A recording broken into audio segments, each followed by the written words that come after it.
City news के प्रायोजक हैं water valley NH 28 Sherpur Muzaffarpur. नमस्कार, स्वागत है आपका सिटी न्यूज में। मैं कोमल आनंद आपको तमाम खबरों से करवाऊंगी रूबरू। खबरों की ओर बढ़ने से पहले आइए एक नजर डालते हैं आज की सुर्खियों पे। हेडलाइन के प्रायोजक हैं आवासीय उज्जवल विद्यापीठ। बच्चों के भविष्य के लिए एक कदम हमारे साथ बढ़े। सावन की पहली सोमवारी को 30,000 कांवड़ियों ने बाबा गरीबनाथ का किया जलाभिषेक। बोलबम के जयकारों से गूंज उठा पूरा शहर। बाबा गरीबनाथ मंदिर परिसर में श्रावणी मेला का उद्घाटन उप मुख्यमंत्री विजय कुमार सिन्हा ने दीप प्रज्वलित कर किया। और संस्कृति वर्मा गोलीकांड में जिला पुलिस ने घटना में शामिल सुपारी गैंग के 4 शूटर को किया गिरफ्तार। ये थी आज की सुर्खियां। अब खबरें विस्तार से। सावन की पहली सोमवारी पर बाबा गरीबनाथ धाम में 30,000 कांवड़ियों ने जलाभिषेक किया। पूरा शहर बोल बम और हर हर महादेव के जयकारों से गूंज उठा। उत्तर बिहार का देवघर कहे जाने वाले मुजफ्फरपुर के बाबा गरीबनाथ धाम में सावन की पहली सोमवारी पर जलाभिषेक के लिए श्रद्धालुओं की भीड़ उमड़ पड़ी। रात 12 बजे के बाद जैसे ही मंदिर का पट खुला, वैसे ही अर्घा के माध्यम से हजारों कांवड़ियों ने बाबा भोलेनाथ का जलाभिषेक किया। वहीं मंदिर परिसर बोलबम के नारों से गूंज उठा। सावन महीने के पहली सोमवारी पर हजारों कांवड़ियों ने जलाभिषेक किया। इससे पहले पहलेजा घाट से पवित्र गंगा जल लेकर चले कांवड़ियों की जत्था से बाबा गरीबनाथ के मंदिर का पूरा इलाका हर हर महादेव के जय घोष से गूंज उठा। इस दौरान मंदिर मार्ग बोलबम के जयकारों से पूरा वातावरण गूंज उठा। वैसे तो सावन माह के प्रत्येक दिन का अपना ही महत्व है, पर पहली सोमवारी को बाबा भोलेनाथ की पूजा करने से लोगों के जीवन सुखमय हो जाते हैं। सुबह 4 बजे तक कांवड़ियों की भीड़ खत्म हो गई। इसके बाद आम श्रद्धालुओं की भीड़ उमड़ पड़ी। आम श्रद्धालुओं की लाखों की संख्या में लंबी लंबी कतार में खड़े नजर आए। इस दौरान जिला प्रशासन चाक चौबंद व्यवस्था की थी। वहीं मंदिर प्रशासन की ओर से सैकड़ों स्वयंसेवी कांवड़ियों की सेवा करते नजर आए। पहली सोमवारी को 30,000 कांवड़ियों ने बाबा का जलाभिषेक किया। आज सावन की पहली सोमवारी है, कितने श्रद्धालुओं की भीड़ होगी, किस तरीके की तैयारी है मंदिर की? अभी तक तो 8 से 10,000 कांवड़िया जल चढ़ा चुके हैं, लेकिन सुबह तक हमें ये अंदाजा है कि मैंने 25 से 30,000 कांवड़िया जल चढ़ा चुके होंगे। उसके बाद स्थानीय जो 4 बजे सुबह से लगते हैं भक्त, जो कल रात्रि 9 बजे तक जल चढ़ाते रहते हैं, तो उसमें लगभग 1 लाख के अनुमान है। ये कांवड़िया और स्थानीय श्रद्धालु जो हैं मिलके 1 लाख लोग बाबा को जल चढ़ाएंगे और जल चढ़ाने के साथ साथ बाबा की पूजा अर्चना करेंगे और अपना आज सोमवारी मनाएंगे। जब पहली बार ऐसा हो रहा है कि मेला शुरू होने के बाद उसका उद्घाटन किया गया, ये तो आप प्रशासन से पूछिए, आप हमसे मत पूछिए। बाबा का उद्घाटन करना इस जिला प्रशासन का काम है। मेला उद्घाटन मंदिर प्रशासक के नाते आपको थोड़ा बुरा लग रहा है? नहीं, अच्छी पहली बार नहीं, ऐसी बात नहीं है। हमें बुरा और हम हर सब विश्वास से दूर हैं।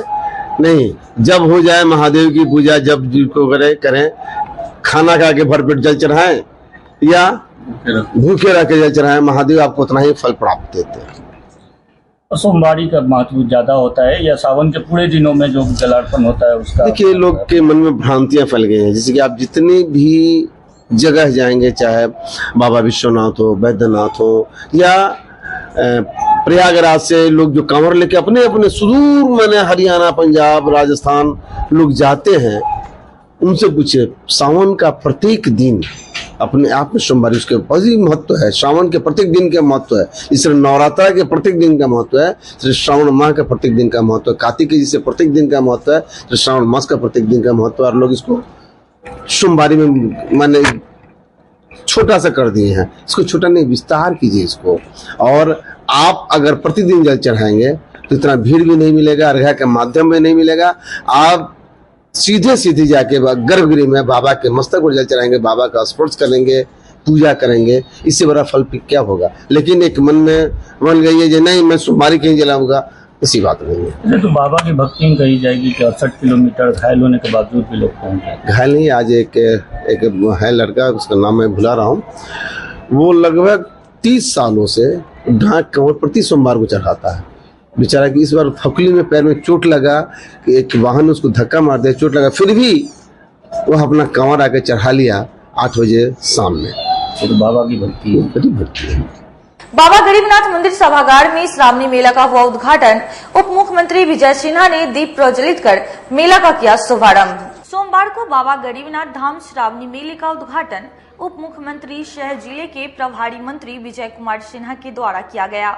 कार्यक्रम की शुरुआत राजस्व एवं भूमि सुधार मंत्री दिलीप जायसवाल, पंचायती राज मंत्री केदार प्रसाद गुप्ता और अपर मुख्य सचिव सह गरीबनाथ न्याय समिति के अध्यक्ष मिहिर कुमार सिंह, जिलाधिकारी सुब्रत कुमार सेन सहित अन्य अतिथियों ने दीप प्रज्वलित कर मेले का विधिवत उद्घाटन किया। उद्घाटन कार्यक्रम के बाद मंदिर के पुजारियों ने शिव स्रोत और शंख डमरू बजाकर अतिथियों का अभिनंदन किया। जिलाधिकारी सुब्रत कुमार सेन ने सभी अतिथियों को बाबा गरीबनाथ की प्रतिकृति उपहार स्वरूप दी। उप मुख्यमंत्री सहित सभी मंत्रियों ने बाबा गरीबनाथ का जलाभिषेक किया और पूजा अर्चना की। श्रावणी मेला के अवसर पर जिला प्रशासन द्वारा ऐप का लोकार्पण किया गया। ऐप के माध्यम से लाइव आरती, वर्चुअल पूजा, लाइव दर्शन, स्वास्थ्य केंद्र, नियंत्रण कक्ष, शिविर, विश्राम कक्ष, बाथरूम, फोटो गैलरी, सुविधाओं की सूची, आपातकालीन संपर्क आदि सुविधाओं की जानकारी ली जा सकती है। समारोह में श्रावणी मेला 2024 के सफल सुचारू संचालन तथा श्रद्धालुओं की सुविधा हेतु जिला प्रशासन द्वारा की गई व्यवस्था के बारे में डॉक्यूमेंट्री फिल्म प्रदर्शित कर समारोह के लोगों को अवगत कराया गया। इस फिल्म में कांवड़िया पथ ठहराव स्थल से लेकर महत्वपूर्ण चौक चौराहों तथा मंदिर के भीतर और बाहर जिला प्रशासन द्वारा की गई व्यवस्था के बारे में चित्रण किया गया। फिल्म में नियंत्रण कक्ष, मेडिकल कैंप की स्थापना, ठहराव स्थल का निर्माण एवं विविध व्यवस्थाएं, पानी, बिजली, शौचालय, स्नानागार, बेड आदि की व्यवस्था का चित्रण किया गया।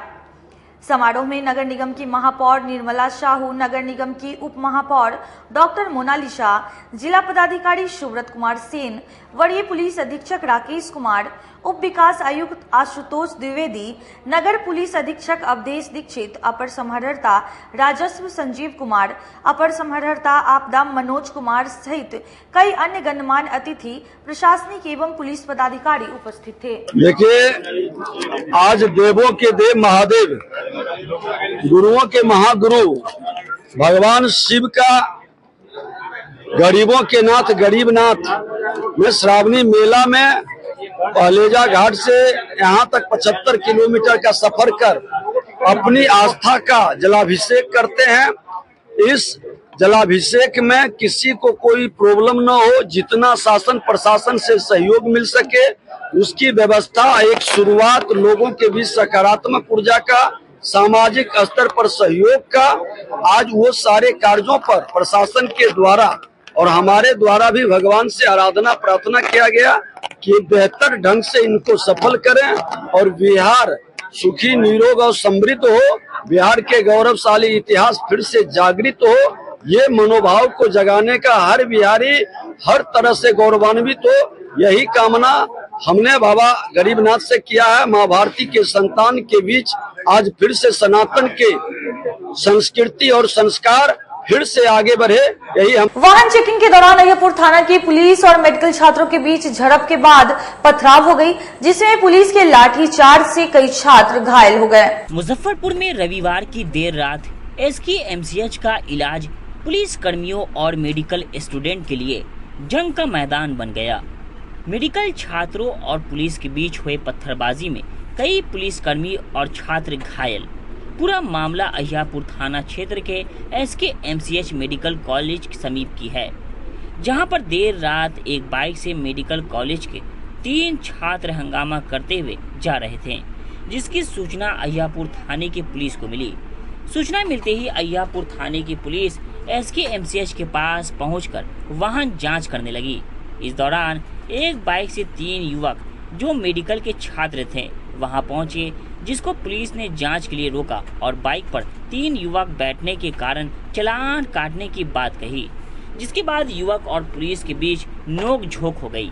इसी बीच मेडिकल के छात्रों के द्वारा फोन कर हॉस्टल से अपने अन्य साथियों को बुला लिया गया और पुलिस पर हमला कर दिया गया। जूनियर डॉक्टरों का कहना था कि वाहन जांच कर रही पुलिस टीम नशे में थी और मेडिकल स्टूडेंट के साथ उन्होंने मारपीट भी की है, जिसे लेकर उन्होंने हंगामा शुरू कर दिया। पुलिस टीम पर हमले की सूचना के बाद अय्यापुर थाने की पुलिस भी अपने वरीय अधिकारियों को इस पूरे मामले से अवगत कराया। सूचना मिलते ही तत्काल मौके पर वरीय अधिकारी दल बल के साथ पहुंचे और मामले को शांत कराने को लेकर उपद्रवी छात्रों पर बल प्रयोग कर दिया, जिसमें कई छात्र घायल हो गए। पूरे मामले को लेकर एसडीपीओ नगर 2 विनीता सिन्हा ने बताया कि वहां जांच के दौरान कुछ मेडिकल छात्रों के द्वारा उपद्रव किया जा रहा था, जिसकी सूचना प्राप्त हुई, जिसके बाद मौके पर पहुंच विधि व्यवस्था बनाए रखने को लेकर पुलिस को हल्का बल प्रयोग करना पड़ा है। फिलहाल मामले को लेकर शांत करा दिया गया है और पुलिस टीम पर हमला करने वाले छात्रों की पहचान के लिए सीसीटीवी कैमरे को खंगालकर मामले की जांच में जुटी हुई है। अभी रात्रि को ऐसी सूचना मिली थी कि जो ईआरवी की व्हीकल है वो एसकेएमसीएच के सामने से निकल रही थी और यहाँ के कॉलेज के स्टूडेंट के 3 लड़के एक ही बाइक पे ट्रिपलिंग करके विदाउट हेलमेट और लहेरिया कट पे चला रहे थे गाड़ी के आगे आके, जिसपे उन्होंने टोका और उनका चालान काटने की कोशिश की। तो जो पीछे 2 लड़के बैठे हुए थे उन लोगों ने शायद हॉस्टल के अपने फेलो स्टूडेंट्स और इनको फ़ोन करके बुला लिया और जिसकी सूचना मिली है कि 30-40 बाइक लड़के वहाँ पे पहुँचे और गाड़ी को घेर लिया था और थोड़ा सा लॉ एंड ऑर्डर क्रिएट करने का इशू किया। और फिर जो बाकी हमारी दूसरी ERSS की व्हीकल है ERV 1 और 3, उनमें जो महिला कांस्टेबल्स थी उनके साथ थोड़ी सी बदमाशी और बदसलूकी करने की कोशिश की और जो हमारे कांस्टेबल्स हैं उनसे अभद्र भाषा में बात की और जो पुलिस की कार्रवाई है उसको करने से बाधित किया। मैम, पुलिस पर हमला भी किया गया क्या? पुलिस पर हमला हुआ है इन द सेंस कि वो काम नहीं करने दे रहे थे और जो महिला कांस्टेबल ERV की गाड़ी के अंदर बैठी हुई थी उन पे वो कोशिश कर रहे थे उनको गाड़ी से बाहर निकालने का और उनसे बदतमीजी करने का। तो उस सेंस में जी लाठीचार्ज ये सब हुआ जो कंट्रोल करने के लिए सिचुएशन कुछ फोर्स को यहाँ पे भेजा गया था, तो उन लोगों ने क्राउड को डिस्पर्स किया है। क्या मेडिकल स्टूडेंट को चिन्हित किया गया है? हमारे पास वीडियोस और फोटोग्राफ्स काफ़ी सारे बने हैं, कैमराज यहाँ पे भी इंस्टॉल्ड है एसकेएमसीएच के अंदर, तो इस चीज़ की जांच हो जाएगी कि कौन कौन लोग इसमें थे और उन पे पुलिस कार्य में बाधा डालने और बहुत से अन्य और जो सेक्शंस हैं उनके अंदर उनके ऊपर ऑफेंस बनता है तो उस पर कार्रवाई की जाएगी। कार्रवाई होगी, डेफिनेटली कार्रवाई होगी। अभी कैसा माहौल है? माहौल शांत हुआ या फिर? माहौल अभी शांत है, सब कुछ अभी कंट्रोल में है। जो हमारे फोर्स भी आ गए, अब हम लोग सारे फोर्स को लेके यहाँ से लौट रहे हैं क्योंकि स्थिति सामान्य हो चुकी है। जो स्टूडेंट्स हैं वो भी अपने हॉस्टल में वापस कैंपस के अंदर चले गए हैं और रिटर्न हो रहे हैं और अभी सब इमरजेंसी सुविधा बंद कर दी गई है। स्टूडेंट्स का अपना कुछ ग्रीवांसेस होगा। लास्ट कुछ दिन पहले भी शायद कुछ स्टूडेंट किसी पावर आउटेज को लेके उन लोगों ने प्रोटेस्ट किया था, तो यहाँ पे इंटरनली भी कुछ चीज़ों पे स्टूडेंट का प्रोटेस्ट हो रहा है। तो एग्जैक्टली मैं इस पर कमेंट नहीं कर पाऊँगी कि इमरजेंसी सुविधा किस चीज़ के लिए बंद की गई है, लेकिन हम अपनी तरफ से यहाँ पे अभी मौजूद हैं कि अगर कोई भी उनको पुलिस की तरफ से ज़रूरत हो तो उसके लिए हम लोग तैनात हैं। बट मेरे समझ से भी स्थिति सामान्य है, कुछ ऐसी ज़रूरत नहीं है, इसलिए मीनापुर थाना क्षेत्र के धर्मपुर गांव में पैसे के लेन देन के विवाद में अज्ञात अपराधियों ने दवा दुकानदार को गोली मारकर घायल कर दिया। सोमवार को मीनापुर थाना क्षेत्र के धर्मपुर मलंग चौक के नजदीक दवा कारोबारी नंदू प्रसाद अपने खेत में पटवन करवा रहे थे। इसी दौरान अपाची बाइक से सवार 2 अपराधियों ने नंदू प्रसाद पर गोली की बौछार कर दी, जिससे दवा कारोबारी को 2 गोली सीने और बाह में लगी। सीने पर चली गोली मोबाइल को छेदते हुए सीने में जा घुसी। घायल के भाई ने बताया कि हमारा भाई खेत में पटवन करवा रहा था, इसी बीच अपाची सवार 2 अपराधी आए और हमारे भाई को गोली मार दी। जानकारी मिलने पर आसपास के लोग भाई को अस्पताल पहुंचाए, जहां उनका इलाज चल रहा है। पूरे मामले को लेकर मीनापुर थानाध्यक्ष संतोष कुमार रजक ने बताया कि गोलीबारी की घटना की जानकारी मिली है। घायल को 2 गोली लगी है, जिसमें एक सीने में लगी है, वहीं दूसरी गोली बाह में लगी है। अभी तक के जांच में यह आपसी लेन देन का मामला लगता है। बाइक सवार होकर पहुंचे 2 अपराधी के द्वारा घटना को अंजाम दिया गया है, जांच किया जा रहा है। सर वहाँ पर हम नहीं थे, जैसा गोली मार दी तो हमको पता चला है तो गोली मार रहे हमको भाई। हाँ, हमको भाई है, छोटा भाई। वो अपना मस्जिद के बगल में घर है, उसके बगल में पीपल के पेड़ है, उसको मारा। वो तो बाइक से था लड़का, वो तार जो रहा था मेरा भाई पानी पटाने के लिए। हाँ, उसी बीच में आया है और अपाची से काला रंग का अपाची था। हाँ, दूसरा लड़का था, एक और लड़का था, उसका भी मारा है तो उसका बच गया है, उसमें गोली निकल गया। हाँ, 2 आदमी का, वो अभिषेक कुमार है। हाँ, गाँव का। हाँ, उसी साथ में था। हाँ, दोनों आदमी पानी पटाने के लिए धान कर रहा था। ये धान में पानी पटाने के लिए गया। वो हॉस्पिटल का दवाई का दुकान है, तुर्की मार्केट में। हाँ, तो पहले हाँ दवाई का देते हैं, मरीज के भी देखते हुए सब। मीनापुर थाना अंतर्गत फुलोरिया ग्राम में नंदू प्रसाद के आपस की पैसा के लेन देन की गोली मारी गई है। हाल सामान्य स्थिति में इलाज रहता है।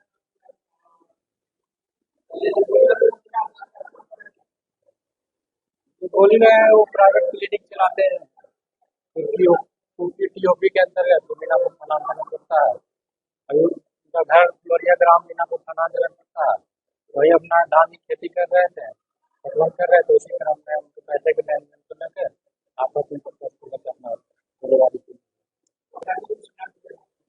जी तत्काल वो बोलने की स्थिति में नहीं है। जैसे आती है 9 नंबर 2 गोली लगी है, तो सीने को पार कर सीने के बगल से पार करके निकल गई है। पाँव में लगी है। साइबर थाने की पुलिस ने साइबर फ्रॉड गिरोह की सरगना मोहम्मद स्कैमर को 4 शागिर्दों के साथ गिरफ्तार कर लिया। मुजफ्फरपुर साइबर थाने की टीम ने शातिर साइबर ठग मोहम्मद हुसैन उर्फ स्मैकर सहित 4 शातिरों को गिरफ्तार कर लिया है, जिनके पास से कई बैंक खाते के डिटेल और निजी अकाउंट डिटेल सहित कई कागजात बरामद किए गए हैं। सिटी एसपी अवधेश दीक्षित ने प्रेस कॉन्फ्रेंस कर बताया कि स्कैमर पूर्व में पंजाब और गुजरात में फ्रॉड मामले में जेल जा चुका है। साइबर फ्रॉड गिरोह के खिलाफ मुजफ्फरपुर पुलिस ने नगर थाने क्षेत्र में छापेमारी कर शातिर साइबर ठग मोहम्मद सैयद हुसैन उर्फ स्कैमर के साथ उसके अन्य 4 शातिर बदमाश को पकड़ा है, जिसके पास से बैंक की कई खाते की जानकारी और ठगी किए गए खाता धारकों के पासबुक सहित अन्य सामग्री बरामद की गई है। बताया जा रहा है कि इस गिरोह के गुर्गों के द्वारा अलग अलग शातिर अंदाज में लोगों को निशाना बनाया जाता था और इस मामले में साइबर टीम को एक लीड मिली कि इस गिरोह से जुड़े हुए लोगों के द्वारा कॉल करके झांसे में लिया जाता है और फिर उसको टारगेट किया जा रहा है, जिसके बाद टीम ने इस मामले में जांच के बाद 20 लाख रुपए से अधिक की ठगी मामले सामने आए हैं। पुलिस अब इस गिरोह को लेकर अलग अलग राज्यों की पुलिस से संपर्क करके इस मामले में आगे की कार्रवाई कर रही है। ये गिरोह खुद को अधिकारी बताकर लोगों को टारगेट किया करता था और लोगों को फंसाने के नाम पर ठगी किया करता था। मामले में सिटी एसपी अवधेश दीक्षित ने बताया कि साइबर फ्रॉड के खिलाफ कार्रवाई में एक मास्टरमाइंड सहित 4 बदमाश को पकड़ा गया है। ये बड़ा गिरोह है और इसके द्वारा फोन कॉल करके अलग अलग तरीके से कभी पुलिस अधिकारी बनकर तो कभी दूसरे तरीके से कॉल कर टारगेट किया जाता है, जिसे पकड़ा गया है। मुजफ्फरपुर पुलिस के साइबर थाने के द्वारा 4 साइबर अपराधियों को पकड़ा गया है, जो जिनका अलग अलग राज्यों में हम लोगों के पास में कंप्लेन मिला था कि ये लोग पुलिस के नाम पे कॉल करके इम्पर्सोनेशन करके और जो लोगों से पैसा ठगते हैं, पैसा लेते हैं और साइबर फ्रॉड करते हैं। तो हम लोगों ने 4 अभियुक्तों की गिरफ्तारी की है। इसमें सभी नगर क्षेत्र के रहने वाले हैं और इसका जो मेन मास्टरमाइंड है इस गैंग का, उसका नाम मोहम्मद हुसैन उर्फ मोहम्मद है, स्कैमर है। ये पहले भी पंजाब से और नालंदा से जेल जा चुका है और कई सारे राज्य हैं जहाँ पर इसके ऊपर विरुद्ध में आपराधिक कांड दर्ज है। किस प्रकार से ये लोग टारगेट करते थे? किसी ऐप वगैरह का यूज करते थे? ऐप का ये लोग यूज नहीं करते थे, लेकिन ये लोग फोन करके और पहले बैंक अकाउंट ये लोग परचेज करते थे, लोगों को कन्विंस करके फिर उन्हीं बैंक अकाउंट में ये लोग फ्रॉड करके सिम परचेज करके और अकाउंट पैसा डलवाते थे ताकि ये लोगों का नाम कभी नहीं है। क्या क्या चीज बरामद हम लोगों को इसमें 4 मोबाइल बरामद हुआ है, 1 चेकबुक बरामद हुई है, अलग अलग खातों से जुड़े हुए पासबुक, अलग अलग खातों से जुड़े हुए ATM कार्ड और आधार कार्ड, मोबाइल, ये सब बरामद हुआ है। पैसे को 20 लाख के आसपास का पैसा इन लोग के अकाउंट में अभी हम लोग देख पाए हैं कि ट्रांजैक्शन हुआ है। बाकी हम लोग और इसमें जांच कर रहे हैं, जांच में और भी कई सारी चीजें सामने आएंगी। मिठनपुरा थाना क्षेत्र के मालीघाट में फायरिंग करने वाला BMP का जवान निकला। मिठनपुरा थाना क्षेत्र के मालीघाट में रविवार को शहर में सक्रिय प्रोटेक्शन गैंग के युवाओं के बीच वर्चस्व को लेकर फायरिंग हुई थी। पूरी घटना सीसीटीवी में कैद हो गई थी, जिसकी जांच के बाद चंदवाड़ा सोडा गोदाम चौक निवासी बीएमपी के जवान को गिरफ्तार कर लिया गया है। सिटी एसपी अवधेश दीक्षित ने सोमवार को प्रेस कॉन्फ्रेंस कर बताया कि मिठनपुरा थाना क्षेत्र के माली घाट कब्रिस्तान के समीप कल दोपहर में हुई गोलीबारी के मामले में सूरज को गिरफ्तार कर लिया गया है। वर्चस्व की लड़ाई में गोलीबारी की गई थी। सूरज बीएमपी का जवान है। मिठनपुरा में कल 21/7/2024 को शाम के वक्त दोपहर में 3-4 बजे के वक्त में 3 लोग जो बाइक सवार थे जा रहे थे, उन तीनों को पीछे से रोक करके और फायरिंग की घटना की गई। तो उसी में हम लोगों ने एक व्यक्ति की गिरफ्तारी की है, सूरज की हम लोगों ने गिरफ्तारी की है। और भी लोग इसमें सर गिरफ्तार व्यक्ति क्या करते हैं सर? गिरफ्तार व्यक्ति BMP 6 में सिपाही है और हम लोग इसके और बाकी कैरेक्टर का सत्यापन कर रहे हैं और इसके साथ में जो लोग शामिल थे उन लोगों पे हम लोग काम कर रहे हैं। लोग पूर्व में भी जेल जा चुके हैं दोनों साइड से। जो फायरिंग किया है और जिसके ऊपर फायरिंग हुआ है दोनों का आपराधिक इतिहास है और जिनमें से एक व्यक्ति जिस पे फायरिंग होने का वो था कंप्लेंट जो आया था वो 2-3 बार जेल जा चुका है और अभी हाल फिलहाल में जेल से छूटा है।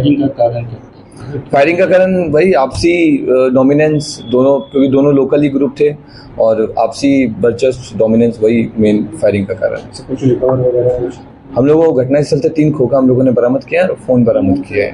पुलिस ने संस्कृति वर्मा गोलीकांड का खुलासा करते हुए कांड में शामिल 4 मुख्य अपराधियों को गिरफ्तार कर लिया, वहीं मुख्य साजिशकर्ता फरार। मुजफ्फरपुर पुलिस ने कंप्यूटर ऑपरेटर संस्कृति वर्मा पर गोली चलाने वाले शूटर गिरोह को गिरफ्तार कर लिया है।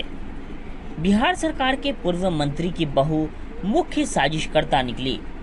25 जून को मुजफ्फरपुर के बेला थाना क्षेत्र के बेला इंडस्ट्रियल एरिया में कंप्यूटर ऑपरेटर संस्कृति वर्मा को बाइक सवार 3 अपराधियों ने 4 गोलियां मारी थी। घटना के 27 दिनों बाद पुलिस ने मामले का सनसनीखेज खुलासा कर दिया है। पूरे मामले में उत्तर बिहार का एक रसूखदार परिवार सवालों के घेरे में है।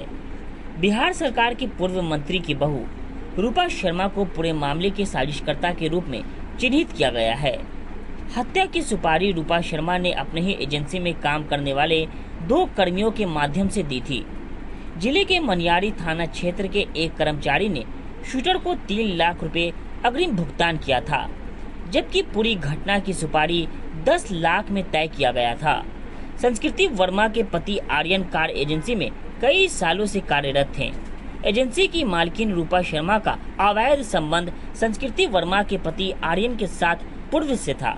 अवैध संबंध का विरोध संस्कृति वर्मा के द्वारा किया जा रहा था, जिसे लेकर रूपा शर्मा ने इस मामले को सेटल करने का प्रयास भी किया था, पर वह सफल नहीं हो पाई थी। पूरे मामले का उद्भेदन करते हुए एसएसपी राकेश कुमार ने बताया कि बेला थाना इलाके में 25 जून को एक महिला को गोली मार दी गई थी। इसमें बाइक सवार 3 अपराधी का गोली चलाते सीसीटीवी भी वायरल हुआ था।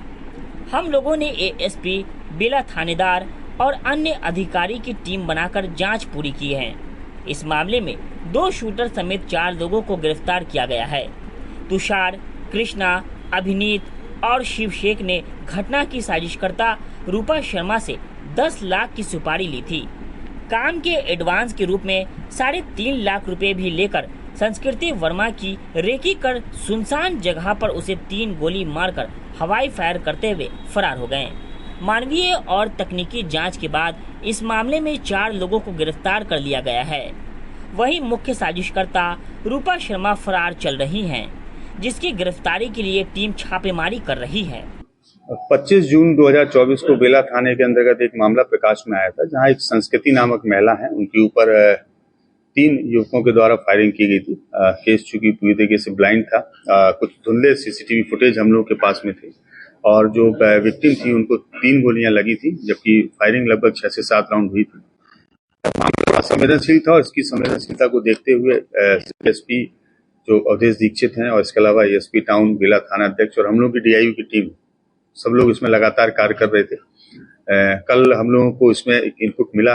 इस इनपुट के आधार पे हम लोगों ने 4 लोगों की गिरफ्तारी की है, जिसमें से एक व्यक्ति का नाम अभिनीत है, दूसरे का नाम शिव शेख है, तीसरे का नाम कृष्णा है और चौथे का नाम तुषार है। जिसमें अभिनीत और तुषार ये दोनों एक यहाँ पे 4 व्हीलर की एजेंसी है जिसमें काम करते हैं, और इसके अलावा कृष्णा वो व्यक्ति है जो शूटर है, जो आया था वहाँ पे गोलीबारी करने के लिए। इसके अलावा एक शिवशेख नामक एक व्यक्ति है जिसने शूटर मुहैया कराए थे। इस घटना के पीछे जो मेन वजह है वो वजह ये है कि जो पीड़िता है जिनका नाम संस्कृति है, उनके जो हस्बैंड है आर्यन, उनका एक विशेष संबंध एक महिला है जिनका नाम रूपा शर्मा है, उनके साथ में था।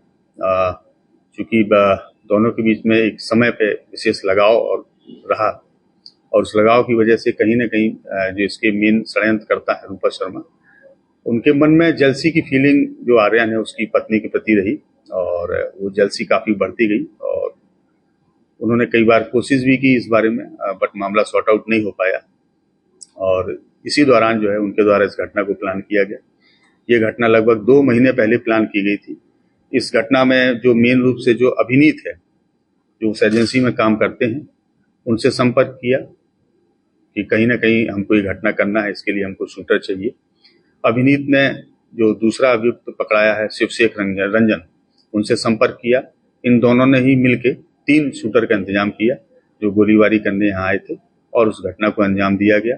जो तुषार नामक व्यक्ति है जो उस एजेंसी में कार्य करता है, इसके माध्यम से पैसा पहुंचाया गया। इस पूरे घटना के लिए लगभग 10 लाख रुपए में डील हुई थी, और अभी तक 3.5 लाख रुपए जो तुषार नामक कर्मी है उसने अभिनीत को सौंपे हैं, और अभिनीत ने शूटरों को सौंपे। इस घटना में अभी तक हम लोगों ने 4 लोगों की गिरफ्तारी की है। 3 लोग गिरफ्तारी के लिए शेष हैं, जिसमें से 2 शूटर हैं, और जो इसके मुख्य षड्यंत्रकर्ता है रूपा शर्मा जिनका नाम है वो है। इन लोगों का कुछ आपराधिक इतिहास है? इसमें जो शिवशेख रंजन है उनका आपराधिक इतिहास है। वो भोपाल में मध्य प्रदेश में एक बैंक लूट के केस में वो जेल गए, लगभग वहां साल भर जेल में रहे, और अभी लगभग 5 से 6 महीने पहले वहां से वो जेल से छूट गया है। रूपा शर्मा सर फरार है? वो फरार हैं। हम लोग उनकी गिरफ्तारी के लिए भी प्रयासरत हैं, लेकिन अभी वो फरार हैं, और हम लोगों को उम्मीद है कि शीघ्र ही उनको गिरफ्तार करके हम लोग लाएंगे, अन्यथा वो अपना आप सरेंडर करेंगे। इसमें अवैध संबंध का भी कुछ मामला है? अभी तक हम लोग उस निष्कर्ष को नहीं कह सकते हैं। हाँ, विशेष संबंध और लगाव को हम लोग कह सकते हैं, और आगे चल के जैसी भी अनुसंधान में हम लोग को साक्ष्य आएंगे, आप लोगों को हम लोग अवगत कराएंगे। बाबा गरीबनाथ सेवा दल द्वारा सरयागंज टावर पर बाबा भोलेनाथ का बर्फानी स्वरूप रूप का महाआरती किया गया। बाबा गरीबनाथ सेवा दल द्वारा गुरु पूर्णिमा के मौके पर सरयागंज टावर पर बाबा भोलेनाथ का बर्फानी स्वरूप रूप का भव्य महाआरती किया गया। महाआरती बाबा गरीबनाथ मंदिर के महंत अभिषेक पाठक द्वारा किया गया। वहीं बाबा गरीबनाथ सेवा दल के अध्यक्ष चंदन कुमार ने बताया कि हर साल की तरह इस साल भी हमारे सेवा दल रामदयाल के एक निजी विवाह भवन के सभागार में दूसरी और तीसरी सोमवारी में कांवड़ियों के लिए निःशुल्क सेवा शिविर का आयोजन करेगी, जिसमें हमारे 1200 पुरुष स्वयंसेवक उपस्थित रहेंगे। वहीं महिलाओं के लिए 100 महिला स्वयंसेवक की भी तैनाती रहेगी। कांवड़ियों को किसी प्रकार की कोई असुविधा न हो, इसको लेकर दल के द्वारा गर्म पानी, चाय, बिस्किट, शरबत, सत्तू, फलहार, भोजन, दूध के साथ साथ स्वास्थ्य शिविर की व्यवस्था रहेगी। साथ ही भगवान भोलेनाथ का भव्य स्वरूप शिव पार्वती का तांडव और शिव विवाह की प्रस्तुति भी की जाएगी, और विभिन्न प्रकार की झांकी का भी आयोजन किया जाएगा। इन सभी बातों को अध्यक्ष बाबा गरीबनाथ सेवा दल चंदन कुमार ने बताया। बाबा का श्रृंगार हर साल के भारतीय सर भी बाबा गरीबनाथ सेवा दल रामगढ़ द्वारा लगातार ये 3रा वर्ष सरयागंज टावर पर बाबा बर्फानी का महाआरती एवं महाश्रृंगार किया गया था। प्रसाद का वितरण भी किया गया है सभी सदस्य के द्वारा। आगे भी सावन में ऐसा प्रोग्राम चालू रहेगा? जी, आगे भी चालू रहेगा। आगे अपना शिविर लग रहा है आम महुआ विवाह भवन रामदालू में। रामदालू से लेकर बाबा गरीबनाथ की नगरी में ऐसा कोई कमरिया का ऐसा कोई दिक्कत ना हो, इसका ख्याल हम सभी सदस्य रखेंगे, जिसमें हमारे जो भी रामगढ़ परिवार के जितने भी सदस्य हैं तन मन धन से लगे रहेंगे बाबा के नगरी में। जो बाबा गरीबनाथ की नगरी में ये नहीं, उत्तर बिहार के सबसे बड़ा देवगल दशा कहे जाते हैं बाबा गरीबनाथ की नगरी। ऐसा कोई बम का कोई दिक्कत ना हो, इसमें हम लोग पूरा ध्यान रखेंगे। हम लोग हर लगातार 3 वर्षों से बाबा गरीबनाथ सेवा दल रामगढ़ परिवार के द्वारा मुजफ्फरपुर के हृदय स्थलीय सरयागंज टावर पे बाबा बर्फानी का स्वरूप तैयार करके 21 वर्षों से हम लोग बाबा का स्वरूप तैयार किए हैं, और हमारे जितने भी सदस्य मतलब 1100 की संख्या में सदस्य हम हमारे पूरे मौजूद थे, और अच्छे से फूल से प्रसादी वितरण किए हैं। गाजे वाजे के साथ सभी सदस्य एंजॉय करते हैं बाबा का बर्फानी का स्वरूप बना के, और आगे के मंदिर के तरफ प्रस्थान करने सेवा देते हैं हर साल के बाद 30 साल भी। किनके द्वारा श्रृंगार किया गया? वहाँ एक महंत है अभिषेक पाठक जी मंदिर के, उनके द्वारा अभिषेक श्रृंगार किया गया और आरती भी किया गया है। कितने सदस्य मंदिर में सेवा दे रहे हैं? हम लोग इस बार 1300 की संख्या सदस्य संख्या लेडीज मतलब स्वयं बालिका और बालक दोनों मिला के 1300 की संख्या है।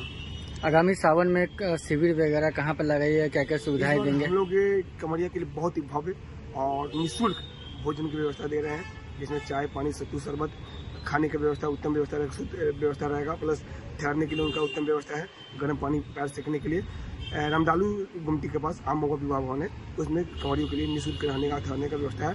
और हम लोग अपने द्वारा झांकी का भी प्रस्तुति कर रहे हैं, मतलब बाहर से कलाकार को बुलाकर, यूपी से कलाकार को बुलाकर झांकी की प्रस्तुति करवा रहे हैं कि लोगों को कंवरियाओं को मन आकर्षित हो और हमारे जो बाबा गरीबनाथ का नगरी है या उनके प्रति जो आस्था है कंवरियाओं में, हम चाहते हैं कि और बढ़े और भी लोग।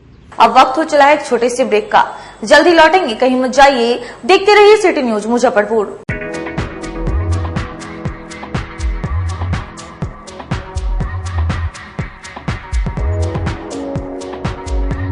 गर्मी में अपने पूरे परिवार के साथ मस्ती करना चाहते हैं तो चले आइए वाटर वैली में, जो कि कच्ची पक्की चौक से 2 किलोमीटर दूर शेखपुर NH के समीप स्थित है।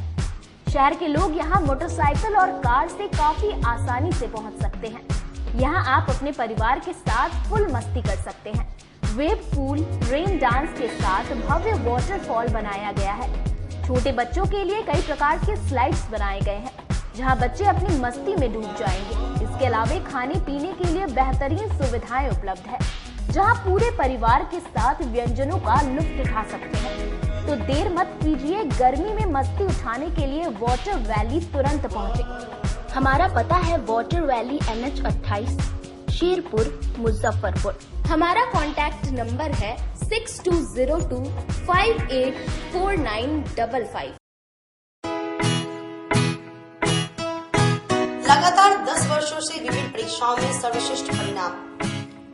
हम हैं आवासीय उज्ज्वल विद्यापीठ मुजफ्फरपुर। इस स्कूल में सर्वश्रेष्ठ कोचिंग पैटर्न से बच्चों को पढ़ाया जाता है। प्ले से 10वीं तक की पढ़ाई स्वच्छ वातावरण में कराई जाती है। यहाँ आधुनिक छात्रावास की व्यवस्था है।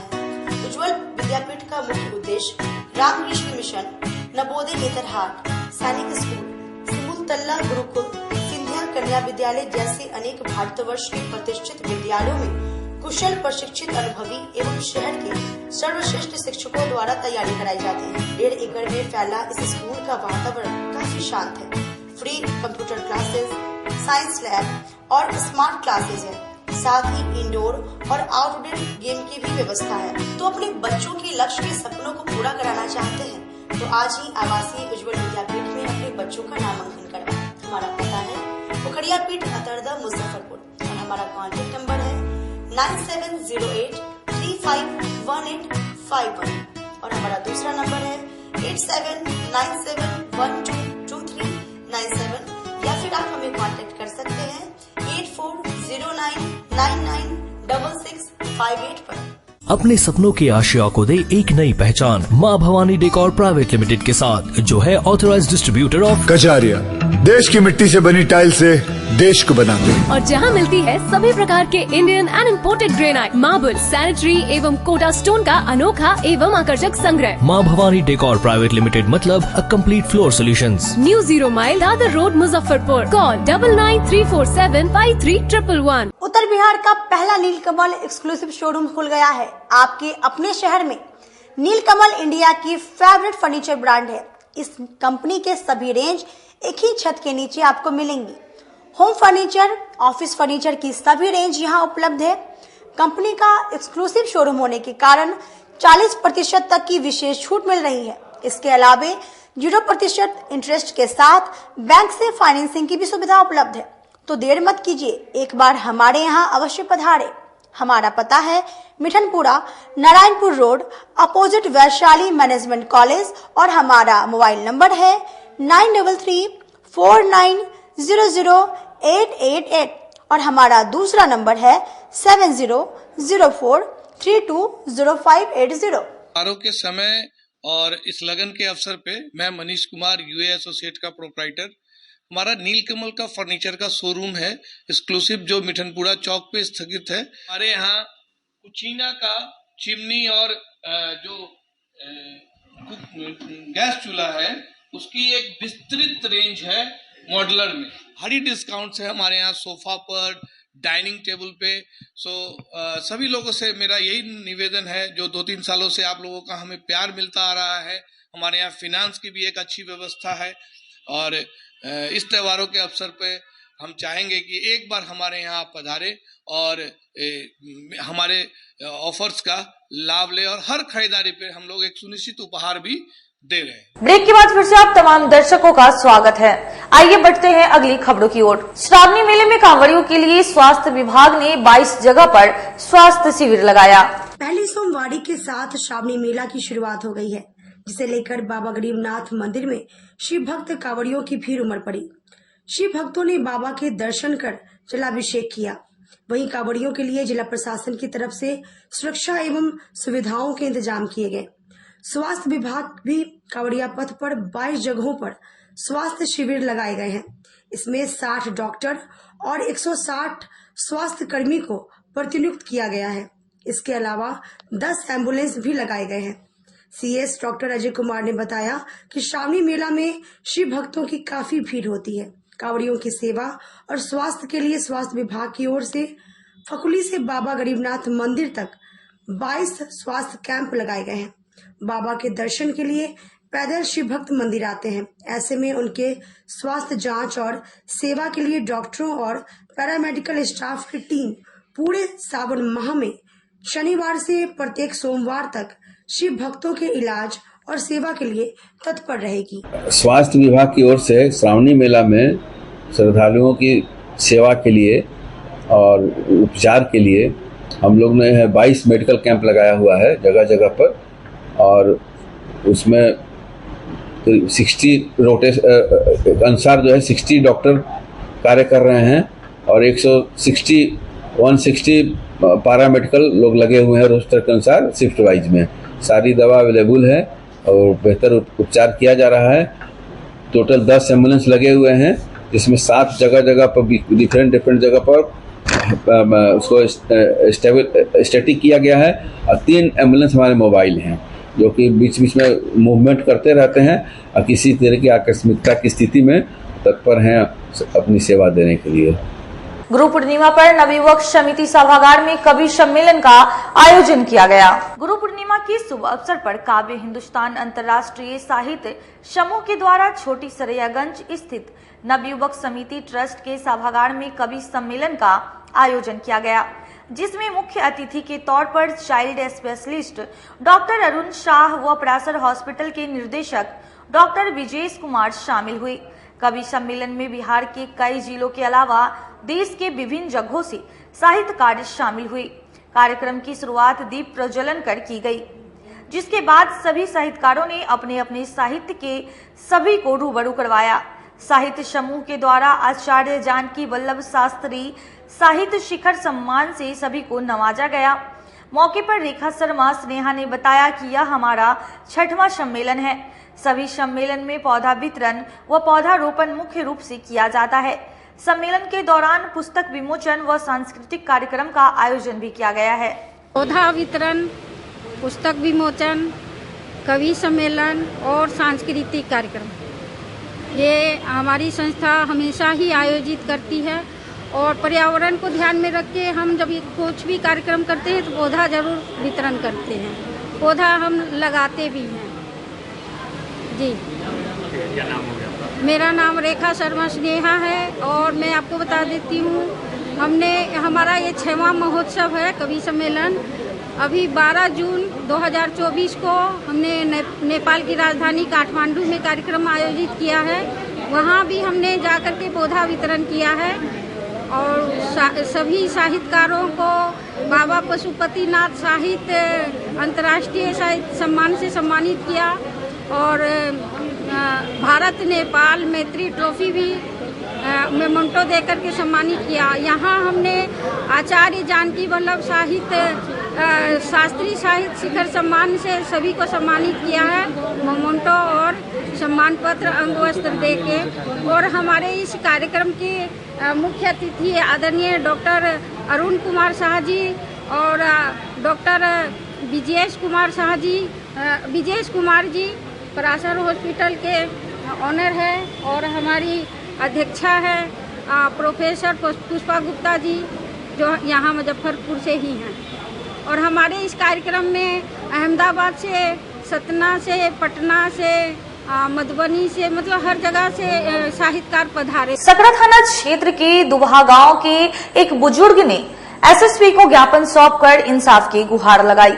सकरा थाना अंतर्गत दुबहा बुजुर्ग निवासी विजय प्रसाद ने सोमवार को एसएसपी से मिलकर न्याय की गुहार लगाई है।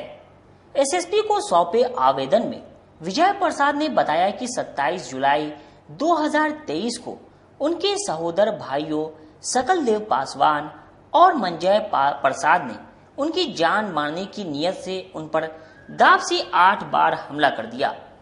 स्थानीय लोगों के जुट जाने की वजह से उनकी जान बची। इस मामले को लेकर उन्होंने सकरा थाने में नामजद एफआईआर दर्ज कराया।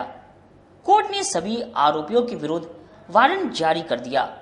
वारंट जारी होने के 20 दिन बाद भी सकरा थाने की पुलिस ने एक भी आरोपी को गिरफ्तार नहीं किया, जिस वजह से आए दिन आरोपियों के द्वारा उन्हें जान मारने की धमकी दी जा रही है। विजय प्रसाद ने बताया कि उन्होंने सकल देव पासवान की बेटी की शादी में 50,000 कर्ज दिया था। जब उस रकम की वापसी की मांग की गई तो आरोपियों ने उन पर हमला कर दिया। इसी मामले को लेकर उन्होंने आज सबसे फरियाद लगाई। सबने आश्वासन दिया कि 3 दिनों के अंदर सभी आरोपियों की गिरफ्तारी कर ली जाएगी। हम एसपी साहब के यहाँ आए रहा। क्या मामला लेकर आए हैं? मामला लेकर आए हैं कि सब जज 15 से वारंट हो चुका है 20 रोज पहले सकल देव प्रसाद और मंजय प्रसाद पर, लेकिन पुलिस सकरा थाना ओकरा गिरफ्तार नहीं कर रहा है। एक दिन भी नहीं गया 20 रोज के अंदर। अब रास्ता पैरा में दाब लेकर घूम रहा है, कहता आप गर्दन काट देंगे, अब साहब का केस तो कहिए दिया तुम हम पर। एसपी साहब आश्वासन दिए हैं कि 3 दिन के अंदर हम गिरफ्तार करा देंगे मिलने पर। कब का मामला है ये? 27 से 7/23 के घटना है। केस नंबर 423-23 है। क्या क्या किया था आपके साथ? हम दवाई लाने के लिए जा रहे थे जैसे चौक पर, अशोक डीलर के घर के पास गए थे, जैसे दाव लेकर आगे खड़ा था। सकल देव प्रसाद जैसे आगे से रोहा के रोड लेकर हमारा बाएं पकड़ लिया और कहा इस साले को जान से मार दो। इसी पर जो है से मंजय प्रसाद जो है से हमारा दाव चलाया, जिसमें पाछे से सिर पर लग गया 1 इंची तर 4 इंची लंबा हल गया। डबल दाव चलाया, दहिना पोखरा पर हड्डी समेत 1.5 इंची तर कट कर गिर गया। हम रोकने के प्रयास किए, जब ठोठा पर चलाया तो बायां हाथ 7 खंडी कर दिया। जब गर्दन पर मारा तब धरती पर लेहू लहान होकर गिर गए। पत्नी वहां पहुंचा और ग्रामीण लोगों के सहयोग से सकरा अस्पताल आए और वहां से रेफर कर दिया मेडिकल कृष्णा में। जब 26 रोज हम कृष्णा मेडिकल में रहे, वहां से आने के बाद केस एफआईआर जो दर्ज सकरा थाना किया, नॉर्मल सेक्शन में कर दिया। इंजरी बनवाए थे आप? इंजरी बनवाए हैं, फिर भी नॉर्मल सेक्शन कर दिया। खरोंच लग गया। धारा 323, 341, 504, 506 को कर दिया।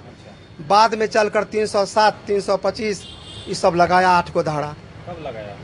लगाया जो है से वो 11वां महीना में जाकर लगाया और न्यायालय को जो है से वहाँ उपस्थित किया। हाँ, नॉर्मल धारा में गिरफ्तार किया, लेकिन सकरा थाना साथ जो मारपीट किया कौन कौन था उसमें? सकल देव प्रसाद 1 में था, मंजय प्रसाद 2 में था, पिता महावीर प्रसाद है। उसमें सुनते हैं आपका भाई भी था? हाँ, दोनों भाइये हैं। भाई है दोनों? जी। बाहरी व्यक्ति भी है? बाहरी व्यक्ति को हम नहीं पहचाने, सब मुँह बांधे हुए था। अच्छा, बाहरी व्यक्ति मुँह बांधे हुए। हाँ। इस मामले को लेकर मारपीट। आज के लिए बस इतना ही। अब मुझे और मेरे पूरे न्यूज टीम को दीजिए इजाजत। कल फिर हाजिर होंगे शहर के कुछ नई खबरों के साथ। नमस्कार।